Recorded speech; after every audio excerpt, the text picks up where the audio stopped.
Assalamualaikum warahmatullahi wabarakatuh. Perkenalkan, nama saya Dwi Fitriani dari Universitas Bina Sarana Informatika dengan NIM 22180-220. Di video kali ini saya akan memberitahukan step by step penanganan rapat, dimulai dari perencanaan rapat, pelaksanaan rapat, dan terakhir hasil rapat.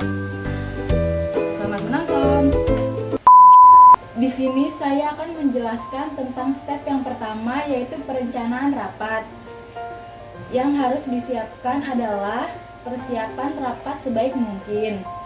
Pertama-tama, susunlah agenda rapat berisi jadwal dan topik yang akan dibahas dan ditentukan hal-hal penting yang perlu ditegaskan kembali sebelum rapat berakhir. Yang kedua, pimpinlah rapat. Saat memimpin rapat, pastikan Anda membahas sebuah topik dalam agenda dan mendengarkan pendapat semua peserta dengan melakukan beberapa cara. Dengan contoh, edarkan daftar hadir. Gunakan agenda sebagai panduan agar setiap peserta rapat lebih mudah memfokuskan perhatian dan mengetahui apa yang harus mereka lakukan. Yang ketiga, susunlah rencana rapat. Rencana kerja adalah ringkasan akhir yang menginformasikan pekerjaan yang harus dilakukan setelah rapat dan merupakan rencana berkesinambungan yang berdampak terhadap semua peserta. Yang keempat, berfokuslah pada topik sesuai dengan agenda rapat. Setelah membahas satu topik dalam agenda dan melakukan diskusi yang diperlukan, sampaikan ringkasan hasil diskusi, berikan kesempatan bertanya, lalu lanjutkan rapat membahas topik berikutnya. Yang kelima, tentukanlah jadwal rapat yang akan datang. Umumkan jadwal rapat berikut ketika semua orang sedang berkumpul agar mereka lebih mudah mengatur jadwal. Dengan demikian, Anda sudah memberitahukan jadwal rapat sejak jauh-jauh hari untuk mencegah jadwal yang bertabrakan. Step yang selanjutnya adalah step yang kedua, mempersiapkan pelaksanaan rapat. Tentukan siapa yang akan menjadi pimpinan rapat. Peran ini biasanya diberikan kepada manajer. Tetapi Anda bisa memberikan kesempatan kepada anggota tim untuk memimpin rapat departemen agar nantinya ia bisa memimpin rapat di level yang lebih tinggi. Yang kedua, undanglah pembicara. Pembicara adalah orang yang ingin diundang menghadiri rapat dengan alasan tertentu karena ia berpengalaman mengelola sumber daya manusia dan sumber-sumber lainnya agar anggota tim mampu mencapai performa terbaik, termasuk menjelaskan proses dan hasil kerja secara efektif. Selain itu, ia juga mampu memberikan saran untuk mengantisipasi keadaan tidak terduga dan meningkatkan sumber daya sesuai kebutuhan. Yang ketiga, tentukan jadwal rapat yang tepat.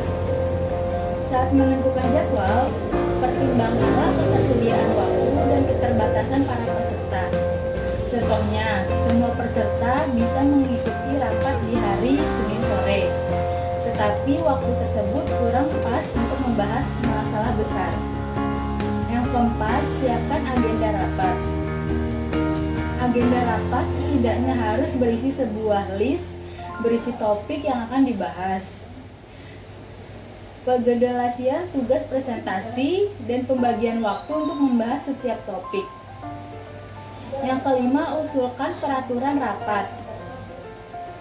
Anda tidak perlu membuat aturan formal atau memberikan saksi, tetapi penerapan peraturan membuat rapat berjalan lancar dan setiap peserta bisa menyampaikan pendapat dengan baik.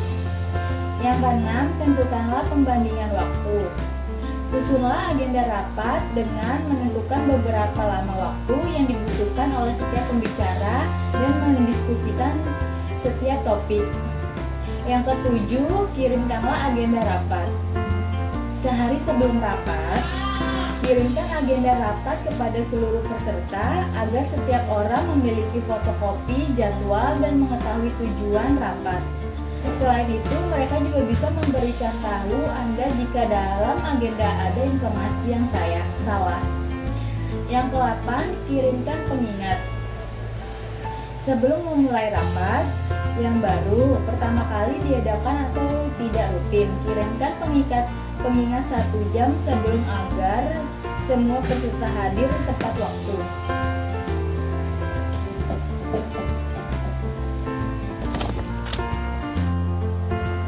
Yang terakhir yaitu hasil akhir rapat. Yang pertama, jadilah pemimpin rapat yang baik. Yang kedua, informasikan target kerja yang sudah dan belum tercapai. Yang ketiga, fokuskan lagi diskusi menyimpang dari topik. Yang keempat, beralih ke topik berikutnya sesuai dengan jadwal. Yang kelima, tegaskan topik yang penting saja. Yang keenam, bila perlu bantulah pembuatan notulen. Yang ketujuh, lakukan klarifikasi jika terjadi kesalahan. Yang kedelapan, sebelum menutup rapat, sampaikan ringkasan secara menyeluruh. Demikianlah video saya tentang menjelaskan step by step penanganan rapat. Semoga bermanfaat dan jelas. Terima kasih. Wassalamualaikum warahmatullahi wabarakatuh.